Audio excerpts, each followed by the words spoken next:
Hi மக்களே, இன்றைக்கி கொத்தரங்காவை பற்றி பார்க்கமா ஒரு டிப்ஸு. கொத்தரங்காவை ஒரு 4 கொத்தரங்காய் எடுத்துங்க.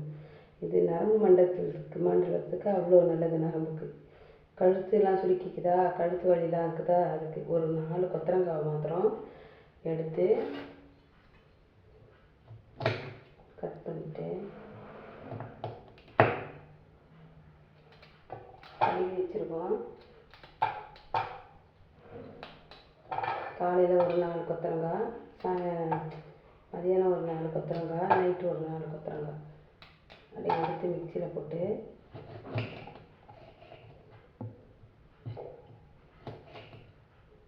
ஒரு பாதி லெமன் போட்டு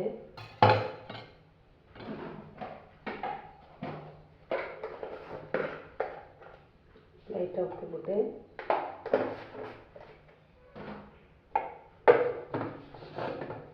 அவ்வளோதான். மிக்சியில் போட்டு அப்படியே அடிச்சு ஜூஸ் ரெடி ஆகிடும்.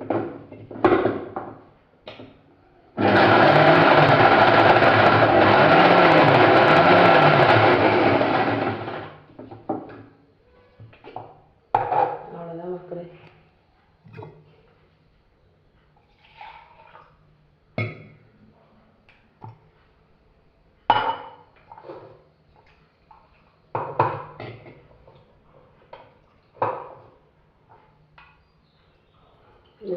தொடர்ந்து பிடிச்சி வந்தீங்கன்னா தொடர்ந்து கூட பிடிக்கும்.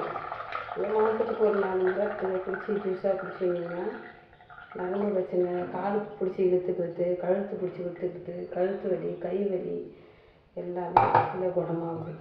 இதை ட்ரை பண்ணி பாருங்கள். நீங்கள் சமைச்சு சாப்பிட்றதோட பச்சையாக சாப்பிட்டு பாருங்கள். பச்சையாக இல்லை ஜூஸாக சாப்பிட்டு பாருங்கள். எல்லாத்துக்குமே நல்லது. ஏன்னா இது விலையும் கம்மி, இது நல்ல ஒரு மெடிசன். இது விலையும் கம்மி, உங்களுக்கு கிடைக்க வேண்டிய பொருள். அதனால் இதை யூஸ் பண்ணி பாருங்கள். உங்களுக்கு நரம்பு பிரச்சனை இருக்கிறவங்களுக்கு தான் நல்லபடியாக ஆகும். இது நல்லாயிருக்கும். பிடிச்சிங்கன்னா லைக் பண்ணுங்கள், ஷேர் பண்ணுங்கள், சப்ஸ்கிரைப் பண்ணுங்கள்.